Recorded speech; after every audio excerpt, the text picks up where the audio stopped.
¿Qué tal? Mucho gusto en saludarles y gracias a mi nieta María Fernanda que me está auxiliando en esta grabación. Mire, ni duda cabe que quien logra los mejores dividendos con la visita del Papa a México es Enrique Peña Nieto y su régimen de corruptos. ¿Por qué digo esto? Pues porque el Papa fue complaciente, fue sumamente complaciente no solo con Peña Nieto y su familia, sino con la clase política mexicana. Ni un señalamiento concreto al enriquecimiento brutal, salvaje del propio presidente, a la forma principesca en la que vive el asunto de la Casa Blanca, muchos temas que no quiso abordar el Papa y yo digo con justificada razón y le voy a explicar por qué. El viaje del Papa a México nos costó algo así como 500 millones de pesos. Salen de nuestros impuestos. Estos 500 millones de pesos los paga el gobierno federal y los gobiernos de los estados a los que visitó el Papa. Pues obviamente no podía lanzar ninguna crítica fuerte, severa. Además, pues quién sabe qué otras negociaciones secretas de esas de las que no nos enteramos se hayan llevado a cabo entre el Vaticano y los representantes de Peña Nieto allá o aquí mismo ante la Nunciatura. Entonces, pues el Papa no podía hacer pronunciamientos fuertes, severos. Yo desde que me enteré que estaban negociando allí en el Vaticano, la secretaria de Relaciones Exteriores, el propio embajador de México en el Vaticano, pues dije esto no pinta bien, no habrá ningún reproche severo, directo sobre todo, para la clase política mexicana, que en su generalidad, con honrosas y escasas excepciones, viven en forma principesca. Entonces el Papa no lo podía hacer. Ya le comentaré a usted después un libro que está circulando ya, que se llama Avaricia. El autor hizo un trabajo de investigación y señala la forma principesca en la que viven en Roma los principales colaboradores del Papa Francisco. Hay quienes habitan pisos hasta de más de 300 metros cuadrados cuando él vive en un piso de 70 metros cuadrados. Esto es absurdo, es contradictorio. Yo no entiendo cómo un papa pretende o da muestras de humildad de vivir en una estancia de 70 metros cuadrados, pero permite que sus colaboradores ganen miles de euros al mes, que se vistan con los mejores sastres de Roma, que hagan fastuosas fiestas, que viajen en clase de lujo. Los colaboradores más cercanos del Papa, según este autor de este libro que se llama Avaricia. Lo voy a comentar después. Ahorita me quiero volver a centrar en el asunto de la visita del Papa a México. Evidentemente que el Papa pronunció palabras emotivas, inclusive discursos conmovedores, pero eso, a transformarlo en una censura a la clase política mexicana, responsable de lo que acontece en este país, para nada. Eso no lo quiso tocar. No habló de los más de 150,000 muertos que se registran ya en México de unos años para acá, de más de 30,000 desaparecidos en México, desaparecidos unos por el crimen organizado y otros por las fuerzas armadas del Estado mexicano. No quiso tocar la forma en que se enriquecen los políticos. Él habla mucho, tomando como referencia a un filósofo de Brasil, el Papa Francisco habla mucho de la madre tierra, pero para nada habló de la forma en que cientos de campesinos, de ejidatarios, de pequeños propietarios mexicanos son despojados de sus tierras porque el gobierno de Peña Nieto ha entregado concesiones a empresas mineras y también a empresas que vienen a explotar los hidrocarburos. Nada de eso tocó, no quiso meterse en eso. ¿Por qué? Bueno, pues porque venía ya negociada esta visita, no lo iba a hacer y no lo va a hacer. Por eso digo que los mejores dividendos de esto, pues se los lleva Peña Nieto.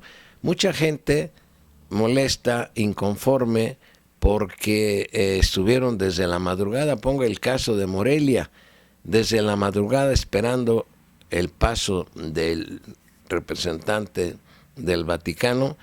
Cuando pasó en forma veloz, créamelo, en las grabaciones que he observado, ni siquiera un segundo o dos lo alcanzaron a ver las miles de personas, porque estuvo muy concurrido, no lo puedo yo negar, no puedo yo mentirle. Pero bueno, eso es por razones, yo creo, de seguridad. Pasan como saeta los motociclistas abriendo paso. Bueno, volviendo al tema de la podredumbre, de la corrupción, de la violencia que hay en nuestro país, nada quiso decir el Papa. Nada quiso. Pues sí hizo un exhorto a los jóvenes para que no cayeran en las garras de la delincuencia.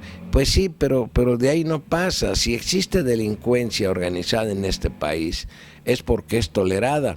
Así como él fue tolerante y complaciente con Peña Nieto y con la clase política mexicana, pues esa clase política mexicana está inmiscuida en hechos delictivos gravísimos. Ya le dije a usted el otro día que en Michoacán las ganancias del crimen organizado anuales son del 31,000 millones de pesos. ¿Usted cree que eso lo va a dejar la delincuencia organizada? Y cuando digo aquí delincuencia organizada en este momento, es por el involucramiento de una gran parte de la clase política o administrativa.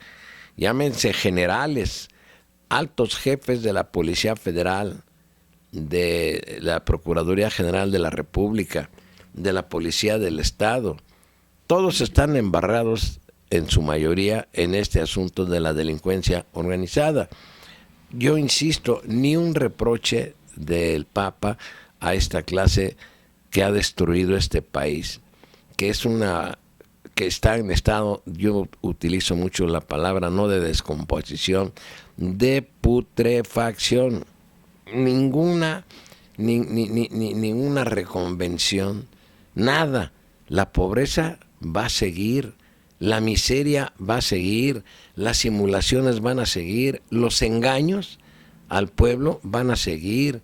Las empresas televisoras seguirán siendo instrumento del sistema, del régimen, para embrutecer, para anestesiar, para engañar a la gente. ¿Qué nos queda a nosotros? Las redes sociales, lo que podamos nosotros decir aquí frente a un micrófono y que no tengamos compromisos con nadie más que con ustedes y con nuestra familia. Yo recojo el pensamiento a través de las palabras de quienes me han hecho comentarios y hay desencanto. Mucha gente está contenta.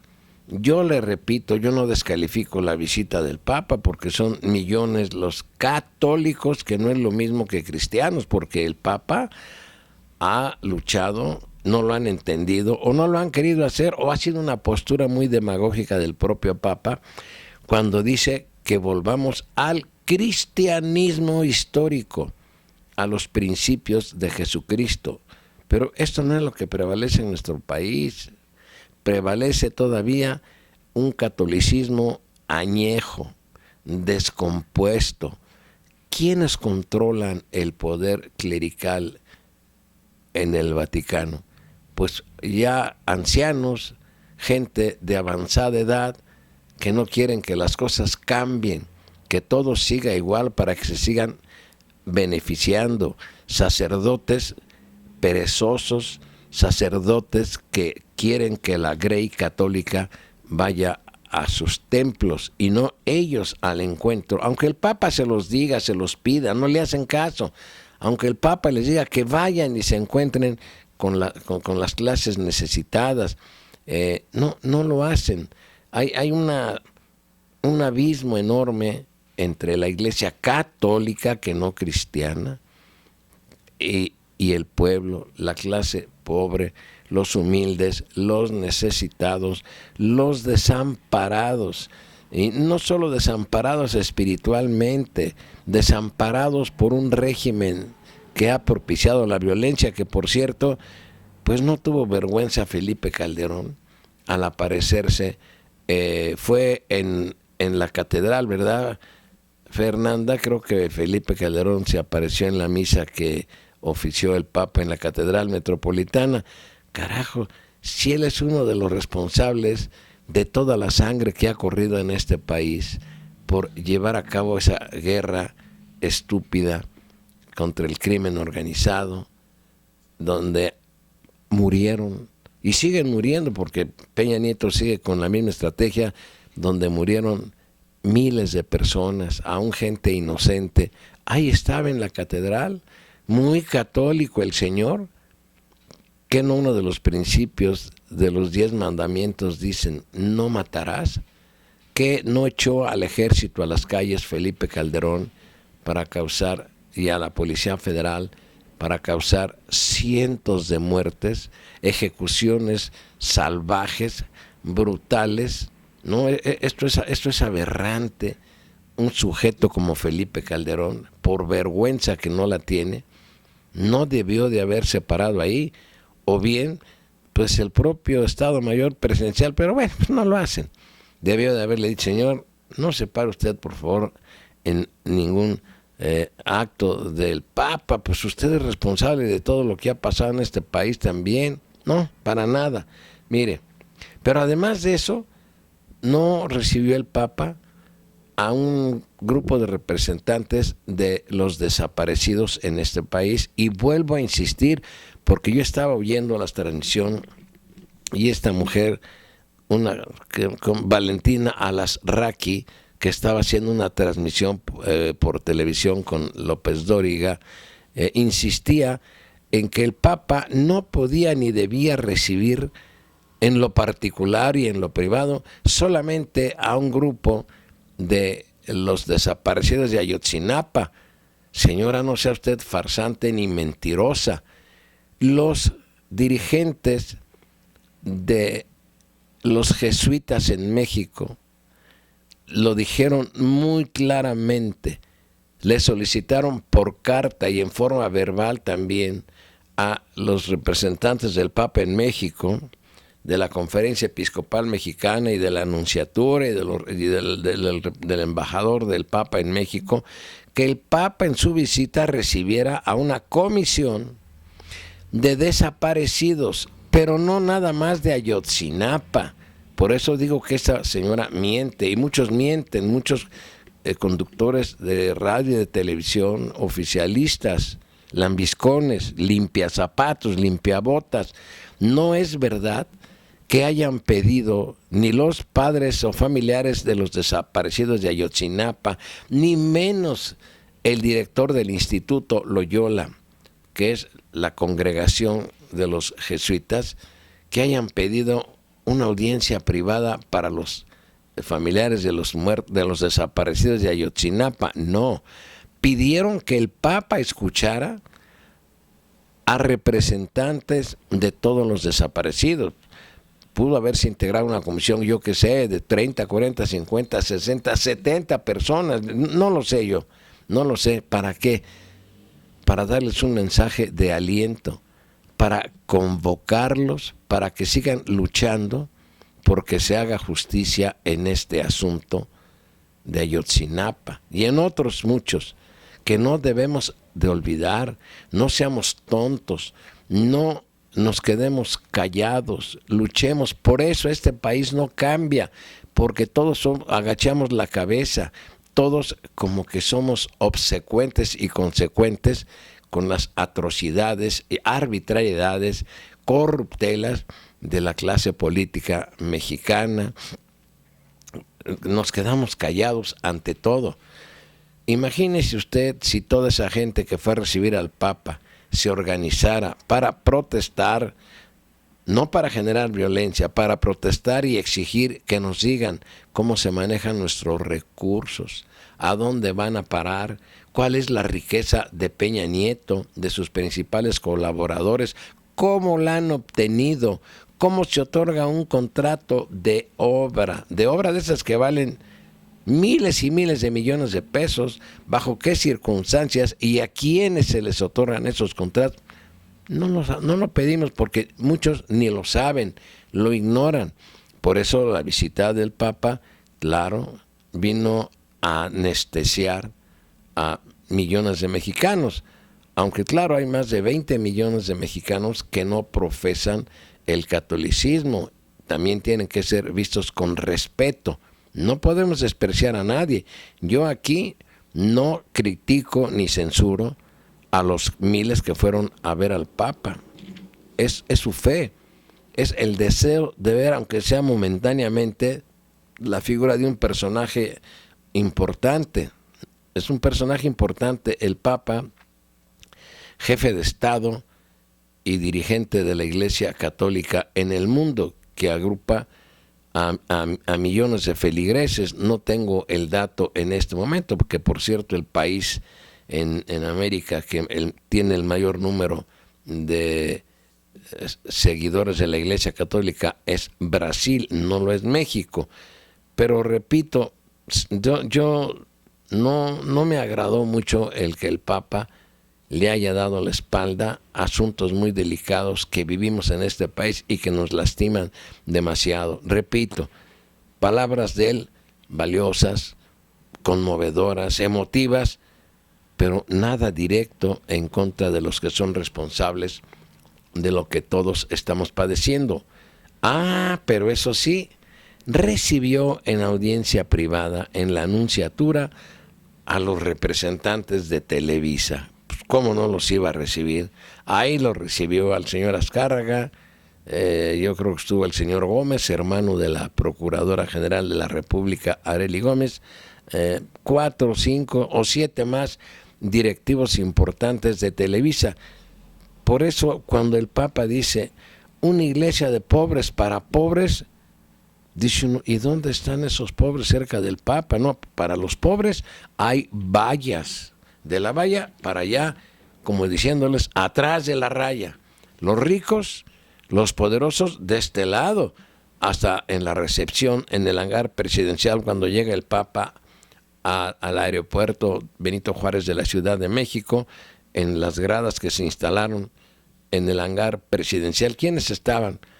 Gente perfumada, gentes de trajes finos, muy finos, mujeres muy elegantes. Pues sí, la clase política, los poderosos económicamente, los grandes empresarios aliados con el gobierno y que han sido favorecidos con concesiones o con contratos importantes. El populacho, no, ese huele feo, huele mal, no, ese por allá, ese nomás que vaya a hacer bola. Repito, yo reconozco algunas cosas buenas, pero en su mayoría, para mí, si me pidiera usted un balance en síntesis, yo estoy desencantado. Yo no estoy conforme con la posición del Papa. Lo respeto a ustedes. Sé que millones pueden estar contentos y felices porque el Papa vino a México. Yo no les quito a ustedes ni les arrebato ni su fe, ni el respeto o reverencia al Papa Francisco. Yo quedé decepcionado, como mucha gente con la que platiqué, desencantado. Yo esperaba otra cosa, no esperaba otra cosa, porque ya se lo dije hace unos momentos, estas visitas pues son negociadas, son costeadas por el gobierno de México pues no va a venir a regañar, a recriminar a quienes son responsables del hambre, de la miseria, todos los problemas gravísimos que acontecen en este país. Pero, en fin, allá el Papa y allá los que lo trajeron, que salieron beneficiados. Totalmente, vuelvo a repetir, los dividendos favorecen a Peña Nieto. Otro tema muy brevísimo que quiero abordar es, otra vez, ya hablé la vez pasada del asunto de Topo Chico, di datos, pero ahora me encuentro, no voy a leer todo, con algo que es importante. Dice, desde 2012 las autoridades decidieron enviar al penal de Topo Chico a los integrantes del cártel de los Zetas para separarlos de los rivales del Golfo, a quienes se confina en el penal de Apodaca, donde hace tiempo también hubo graves disturbios. Aquí viene algo que es muy importante de lo que yo ya hablé. Dice, está entre comillas, esto es un pinche mugrero. Todos sabemos cómo se manejan las cosas aquí, se refieren al penal de Topo Chico. A todos los internos les piden cuota. Les cobran a los familiares 1,200 pesos a la semana para no golpearlos. Dijo a La Jornada un hombre que solo dijo llamarse Martín para no perjudicar a su familiar preso. El modo de operar, agregó, es investigar a las familias de los presos para conocer qué tipo de casa tienen y si poseen riquezas o automóvil. Si ven que la persona no está tan jodida, le suben la cuota. A algunos les piden hasta 5,000 pesos a la semana y a la familia no le queda otra que pagar. Aunque al principio el gobernador negó que haya habido disparos, después dijo que sí los hubo. Bueno, con esto, ¿qué quiero dar a reflexionar a usted?